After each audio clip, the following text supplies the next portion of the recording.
네, 여러분 실패라는 단어를 들으면 어떤 생각이 가장 먼저 떠오르시나요?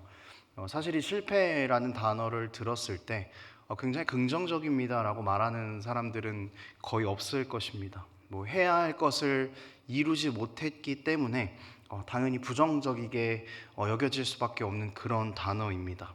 또 그리고 실패했다라고 한다면은 뭔가 내 삶이 뒤처지는 것 같은 그런 불안함에 휩싸이게 되는 것이죠. 그래서 그 불안함과 박탈감 때문에 더 앞으로 나아갈 수 있는 동력마저 없어지는 것 같은 그런 기분이 듭니다. 그래서 사람들은 살아가면서 실패하지 않기 위해서 정말 많은 노력들을 합니다. 뭐 10대든 20대든 30대든 40대, 50대, 60대, 70대 누구나 실패하고 싶어 하는 사람은 없습니다.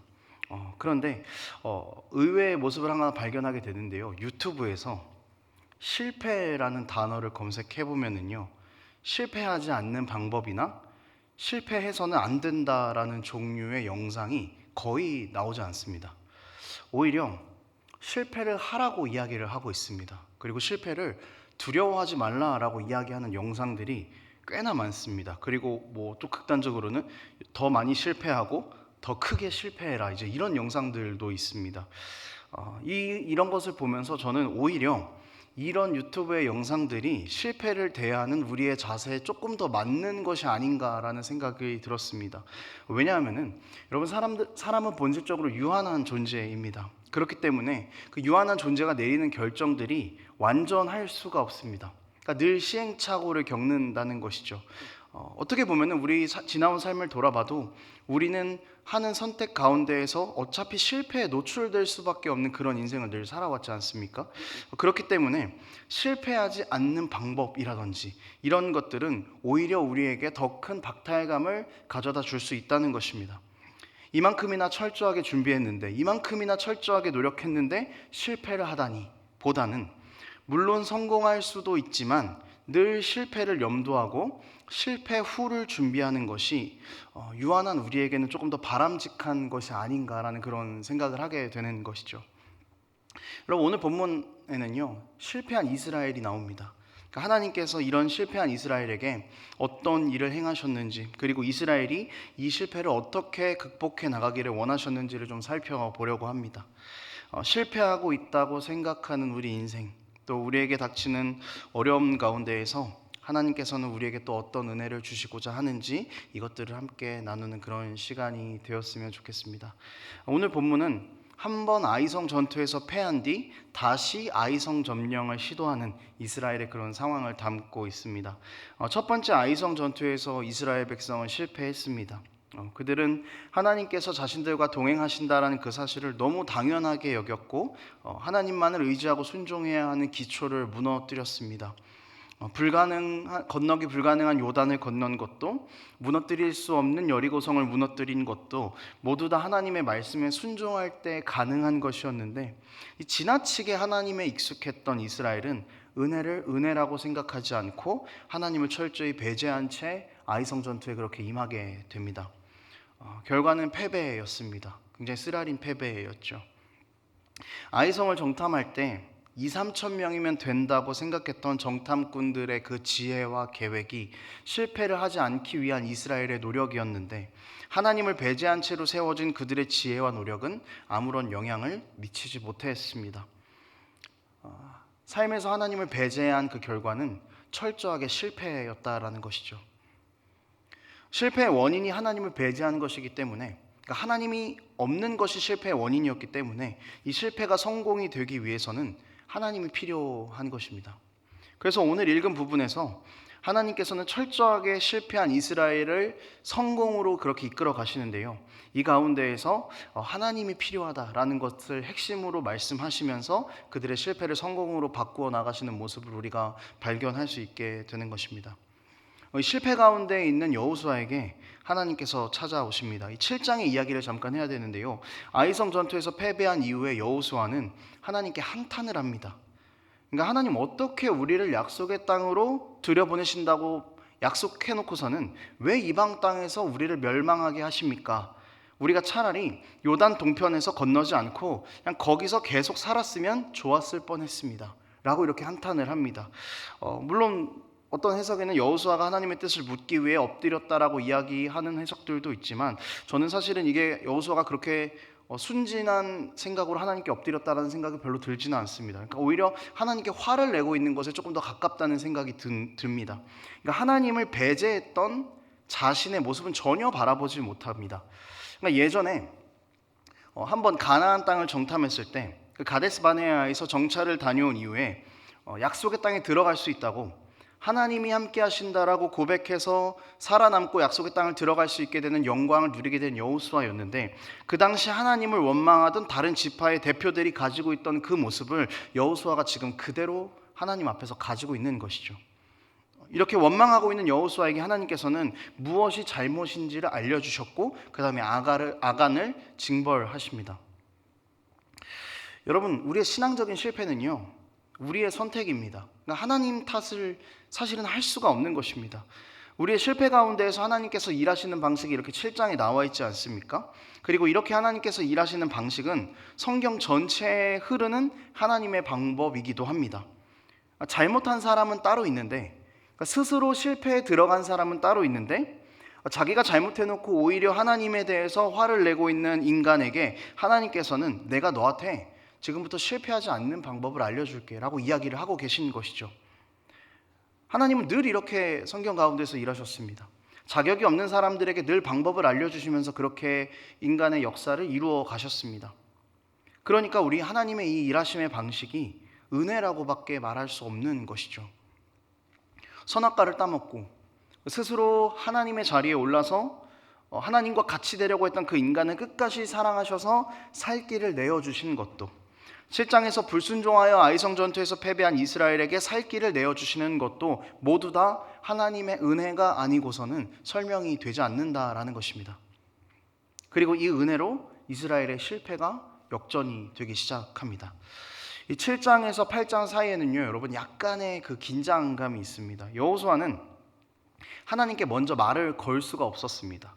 그러니까 7장에서 왜 하나님 이렇게 하셨습니까? 근데 하나님이 그 아간 때문이야라고 해서 아간을 벌한 이후에 7장이 끝이 나는데요, 그 다음에 8장, 오늘 읽은 본문 8장까지 약간의 긴장 상태가 계속해서 있는 겁니다. 그러니까 말을 걸 수 없는 거예요, 여호수아가. 그러니까 죄를 짓고 나서 인간은 보통 숨지 않습니까? 당당하게 앞으로 나가지 않습니다. 아담과 하와도 선악과를 따먹고 숨었지 않습니까? 그러니까 하나님 앞에서 하나님 이래도 되냐고 큰소리 치면서 막 그렇게 따졌는데, 알고 보니까 자기 잘못이었던 거죠. 그러니까 얼마나 부끄러웠겠습니까, 여호수아가. 하나님 앞으로 갈 수가 없는 겁니다. 저는 사실 이런 여호수아의 심정을 굉장히 잘 이해할 수 있습니다. 이 자존심이 굉장히 세고 미안합니다라는 말 한마디 먼저 못하는, 약간 노래 가사 같죠? 그 여호수아의 이 모습이 약간 집에서의 저의 모습을 좀 이야기하고 있는 것 같은 그런 느낌이 드는 거죠. 저는 아내에게 잘못해놓고서 잘못했다고 먼저 이야기를 잘 하지 않습니다. 자존심이 센 것도 있지만 면목이 없다고 해야 될까요? 뭐 그런 복잡 미묘한 감정들이 있습니다. 그래서 늘 아내가 저에게 먼저 말을 걸어주기만을 소파에서 조용히 기다릴 때가 굉장히 많은 것 같아요. 아내는 결국 이런 제 모습을 알기 때문에 결국에는 손을 내밀어 주는데, 저도 은혜로 살고 있는 그런 사람입니다. 일단 집 안에서는 충분히 그런 은혜로 살고 있습니다. 지금 딱 그 집 안에 소파 위에 앉아 있는 제 모습에서 지금 7장과 8장 사이에는 여호수아의 모습을 발견하게 되는 겁니다. 그래서 저는 하나님과 대화를 시도하지 않은 여호수아의 마음이 사실 굉장히 잘 이해가 되는 사람 중 하나입니다. 저 말고도 더 있으실 것 같아요. 아무튼 이 긴장 관계가 굉장히 답답하셨는지 하나님께서는 여호수아를 찾아가셔서 먼저 이야기를 꺼내십니다. 그리고 이 말씀에는 실패가 성공이 되는 하나의 핵심인 하나님의 약속이 있습니다. 1절 말씀에 이렇게 나와 있는데요, 한번 띄워주시겠어요? 1절 말씀 함께 읽겠습니다. 시작. 여호와께서 여호수아에게 이르시되 두려워하지 말라, 놀라지 말라, 군사를 다 거느리고 일어나 아이로 올라가라. 보라, 내가 아이 왕과 그의 백성과 그의 성읍과 그의 땅을 다 내 손에 넘겨 주었으니. 하나님께서 하나님 앞에 나오지 않는 여호수아를 먼저 찾아가십니다. 그리고 여호수아의 실패를 성공으로 바꾸시겠다고 이야기하십니다. 아이성에서 실패했지만 이제 그 아이성을 점령할 것이다 라고 말씀을 하시는 것이죠. 그러니까 넘겨줄 거야, 이게 아니라 이미 넘겨주었다라고 이야기하십니다. 이미 가나안 땅은요, 여러분, 사실 아브라함 때부터 하나님께서 약속하신 약속의 땅입니다. 그래서 이 지금 아브라함에게 하셨던 그 약속을 하나님께서 다시 여호수아에게 동일하게 기억을 시키시는 것이죠. 이 땅을 내가 이미 너희 선조들에게부터 약속했으니 더 이상 두려워하지 말고 놀라지 말고 다시 그 땅으로 일어나 가보자라는 그런 말씀입니다. 실패의 자리에서 언제까지 머물겠냐는 것입니다. 다시 일어나서 내가 너에게 약속한 땅으로 가라는 것입니다. 여러분, 하나님의 약속은 절대로 변하지 않습니다. 우리가 이것을 신실하다라고 이야기하죠. 우리의 인생이 실패했다고 해도, 우리가 무너졌다고 해도, 우리가 하나님 앞에서 때로는 죄를 짓고 넘어진다고 해도 우리와 늘 동행하시겠다고 약속하신 그 하나님의 사랑과 약속은 결단코 변함이 없습니다. 영원한 하나님의 나라로 우리를 인도하시겠다고 하신 하나님의 약속은 신실하십니다. 우리가 실패의 자리에서 일어날 수 있는 이유, 영원히 우리와 함께 하신다는 하나님의 약속이 우리 삶 가운데 여전히 유효하기 때문입니다. 지워지지 않는 하나님의 동행의 약속이 우리 삶 가운데 여전히 함께하고 있기 때문인 것이죠. 우리의 인생이 실패해도 무너져도 다시 우리를 일으켜 세우시고 끝까지 붙드신다는 하나님의 약속을 붙잡고 우리는 실패의 자리에서 성공으로 다시금 갈 수 있는 것입니다. 여러분, 다른 것을 의지하면요, 우리는 일어나지 못합니다. 계속 실패의 자리에서 쓰러져만 있을 것입니다. 하지만 늘 우리에게 유효한, 우리를 먼저 찾아오신 하나님의 약속을 의지하고 신뢰한다면 우리의 실패는 성공으로 점차 변해갈 수 있게 되는 것이죠. 내 힘으로 살겠다고, 내 능력으로 살겠다고 하나님을 철저하게 배제한 채 실패의 자리에서 다시 박차고 일어나기 위해서는 찾아오시는 하나님의 은혜를 기억해야 되는 것입니다. 여러분 삶에 어떤 실패가 있으십니까? 또 어떤 주저앉음이 있으십니까? 여러분, 무너져 있는 그 자리를 다시 한번 보십시오. 그리고 그 자리에 무엇이 있는지를 확인해 보십시오. 하나님을 배제한 채 세상적인 열심을 가지고 살았던 내 모습이 그 자리에 있을 것입니다. 세상적인 지혜를 가지고 이거면 실패하지 않을 거라고, 이거면 될 거라고 확신했던 나의 부끄러운 모습이 그 자리 가운데 있을 것입니다. 하나님을 의지해야 하는 그 가장 중요한 원리를 저버린 세상적인 내 모습이 그 자리에 있을 것입니다. 여러분, 이제 우리 실패 자리에 있는 이 부끄럽고 연약했던 모습들을 다 내려놓고 순종하며 그 약속을 믿으며 따라오라는 하나님의 말씀에 다시 귀 기울이는 우리 인생이 되기를 원합니다. 우리의 인생이 그런 인생이 되어야 됩니다. 여러분, 물론 우리가 순종하면서 실패하지 않는 삶을 사는 것 너무 중요하겠습니다. 하지만 실패하지 않는다라는 거, 이것만큼 어려운 일이 없죠. 앞에서도 이야기했지만요, 여러분, 우리는 유한한 존재입니다.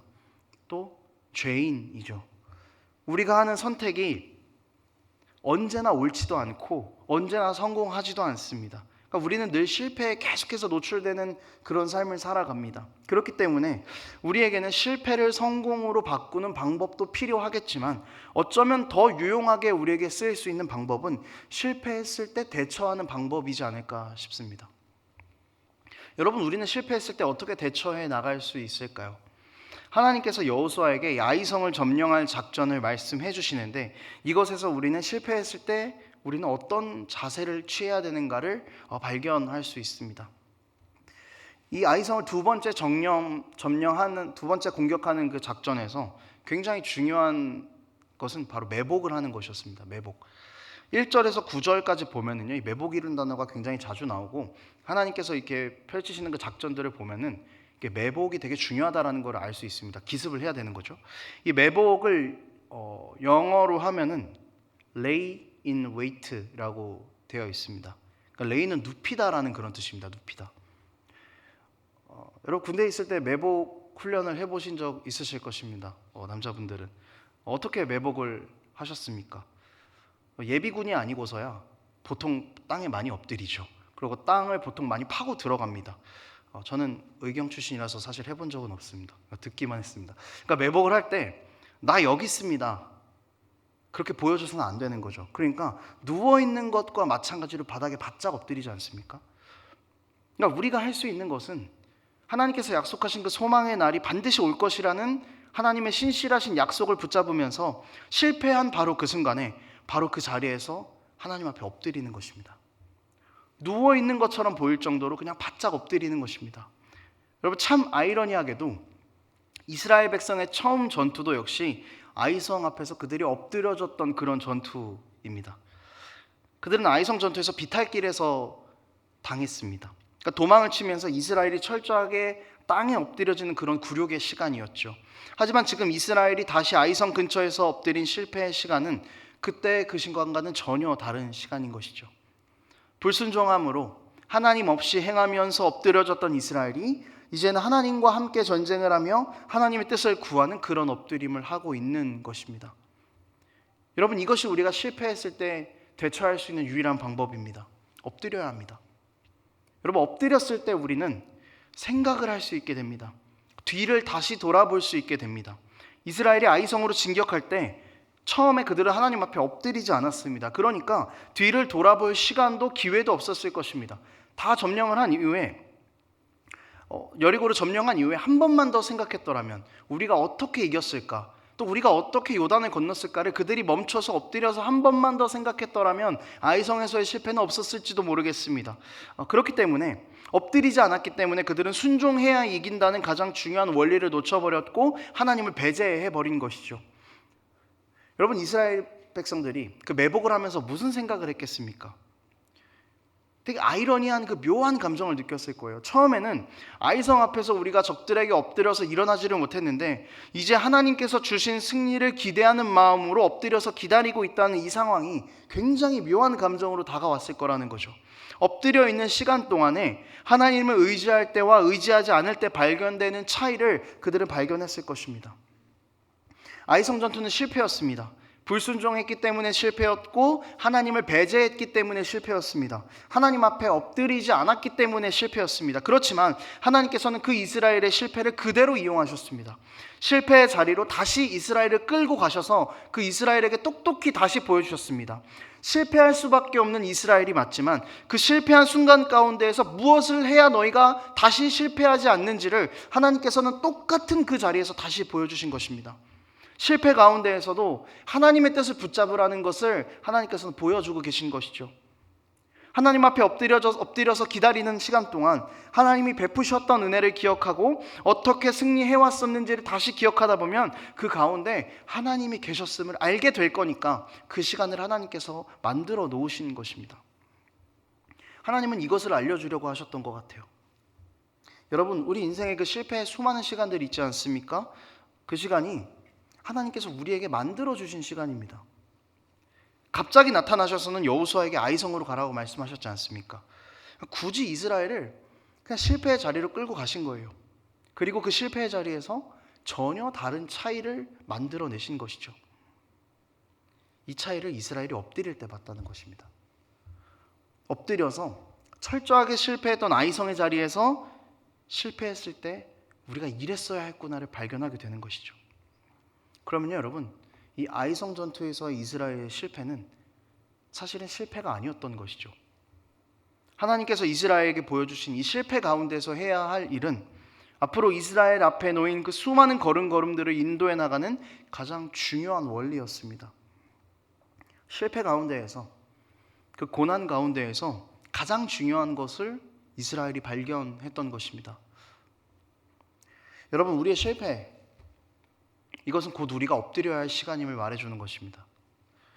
내가 하나님을 배제하지는 않았었는지, 내가 하나님께 불순종하지는 않았었는지, 내가 내 뜻대로 내 지혜만을 가지고 살지는 않았었는지, 이것을 다시 복귀하는 시간이라는 것이죠.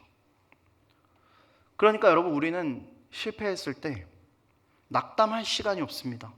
그러니까 주저앉아 있을 시간이 없는 것입니다.